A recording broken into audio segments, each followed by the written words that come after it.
Hey folks, this is John with SAO 162, and I put together a little video about some trip planning basics. We're going to cover trip planning when we meet back on campus in our December session in Leadville, but my goal was to put together a quick little video to set everyone up for the tour planning exercise, knowing full well that we will revisit this material, but this is a good chance to kind of practice planning a tour with some formal techniques before we come back to campus. Knowing that every time we're on campus, and we head into the field for a kind of an involved field session, we'll be doing a tour plan pretty similar to the one that I go over in this video. In the student field books, the blue books, we have a pretty similar tour planning template in the back. So the assignment, the tour planning exercise, it's to create a short tour in a venue of your choosing. I'd recommend selecting a local area that you have yet to explore or a destination you might like to visit. Here's a chance to spend a little bit of time planning a tour, and then hopefully you get to go out on this tour either midwinter or in the springtime. I've attached a tour planning handout from a buddy of mine. His name is Chris. He's an IFMJ mountain guide based in Bend, Oregon.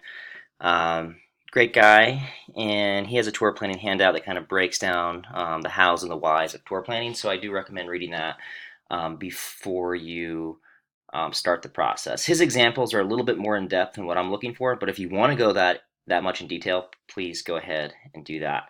As I said, I bumped back the date is now due on November 20th. I know it's a busy start to the fall slash winter with all the snow. I know many of you are probably working at resorts and got called in early. So I pushed back the assignment date. It's now due on November 20th, and what you'll do is you'll just post your assignment in the tour planning discussion board, and that's an opportunity to share your tour plans so we can all kind of crowdsource each other's tour plans. And then if you see one that you like that a classmate made, you can maybe ask them if you can borrow their tour plan and go for a tour. So yeah, the assignment's due in the tour planning discussion board on November 20th by 11:59 p.m. So the example that I included was the tour plan sample. This is something that I've done throughout my guiding career and a career in outdoor education and snow and avalanche safety. You break your tour up into legs. So you can see there's a leg column. Each leg you calculate distance, start elevation, end elevation. The delta E is your change in elevation for that leg. Your estimated time, bearings, notes, and navigation strategies. So for this exercise, we're not necessarily going to do bearings, but if you're comfortable with bearings, you're welcome to do that. So here's the example of a filled out tour plan from St. Mary's Glacier. This is a really common tour I've done on avalanche level 1 courses out there in the Front Range. As you can see, I have information for each leg, and I break it down, and then the notes and navigation strategies, you can see an example of this. And we'll talk more about that during this video. But that's kind of what a finished simple tour plan would look like. Then at the bottom of the tour plan, kind of have the cumulative information, the total distance, the total vert, total time, and some descent notes. So the premise of these tour plans is you break your tour up into legs. I like to break my legs up by finding stopping features on a map. And then the stopping features, when I see them in real time, I'll know where I am, and I'll stop, and I'll know my leg is complete. So some examples of stopping features could be roads, if you cross a road, a trail junction, or a creek crossing, a summit, or a saddle, kind of these known locations. So you can break up your legs, and you know you're going to be at the end of the leg when you hit one of these stopping features. In between the legs, I follow what I call handrails. They can be roads, trails, ridges, creeks, sometimes at tree line. Maybe I'm contouring right at tree line, and that could be my handrail for the day. So thinking about if you're breaking your tour up into these legs, you go from stopping feature to stopping feature, and you follow handrails. So yeah, break your tour into legs that follow handrails from stopping feature to stopping feature. One note is I like to make the trailhead leg 0, and you'll see how that works here. So the trailhead's leg 0, I get the starting elevation. And then when I start with leg 1, it works cleanly. Now that's just a suggestion. That's style, not standard, so feel free to do it however way you would like. That's just one way that I found keeps my legs ordered. So for distance elevation, you can measure it on CalTopo, and I'll go over that in the example. Label your units. You can see that I used a mix bag of units, kilometers and feet. Doesn't matter as long as it's labeled. And you want to calculate and record the change in elevation for both the ups and the downs for each leg of your tour. A few notes about timing as you calculate time. In Chris's tour planning document, he goes over the Munter method. It's kind of a quantitative way to go over time planning. There's also apps like Guides Pace that allows you that kind of plug in the Munter method for you. That's just one way to do it. If you're into numbers, feel free to do that. You can also estimate. You can think about 1 to 2 miles per hour for the trip. That's kind of how fast we go on course. You could even bump it up for a personal trip.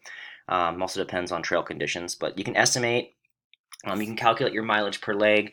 I like to adjust the mileage. So I add an extra mile for every 500 feet of vertical.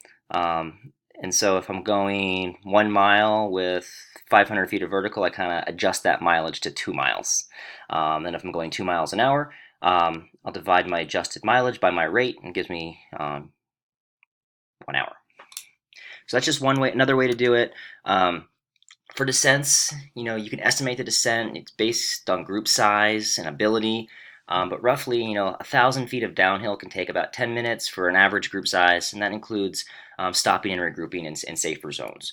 Most importantly, record and keep track of your estimates as the semester goes on. You'll definitely figure out a way that works for you. As I said, I personally use the Munter method.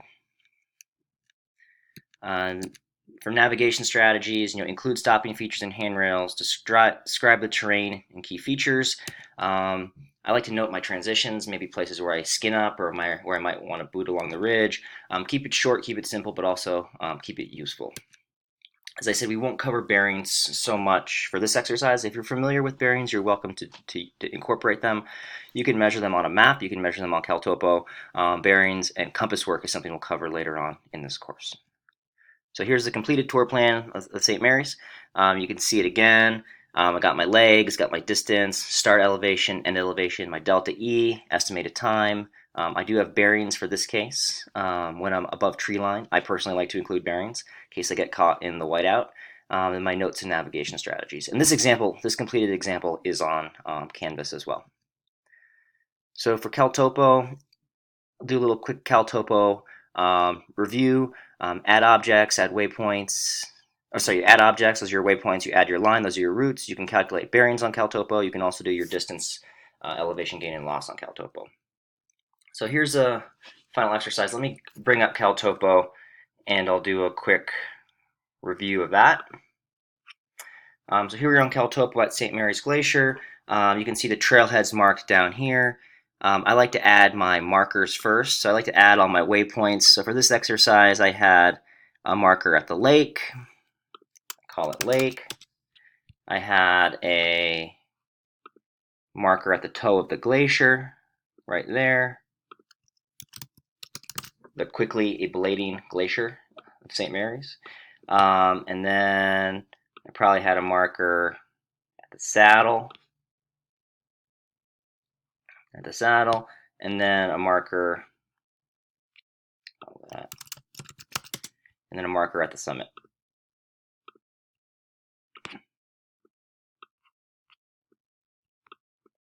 And I won't map out the whole exercise, but just to show you as an example, doesn't take that long to do a tour plan. Now I want to draw my route in. Go to Add Object, Add Line, and I shift and click, and here's my first leg. Leg 1 is following along the road up to the lake. Come back to CalTopo, lines and polygons, call it leg 1. And what's cool about CalTopo is I can calculate all my information by clicking over here. It tells me my distance of leg 1. So if I'm moving along my leg 1, you can watch the red bubble move. Total distance is 0.6 miles.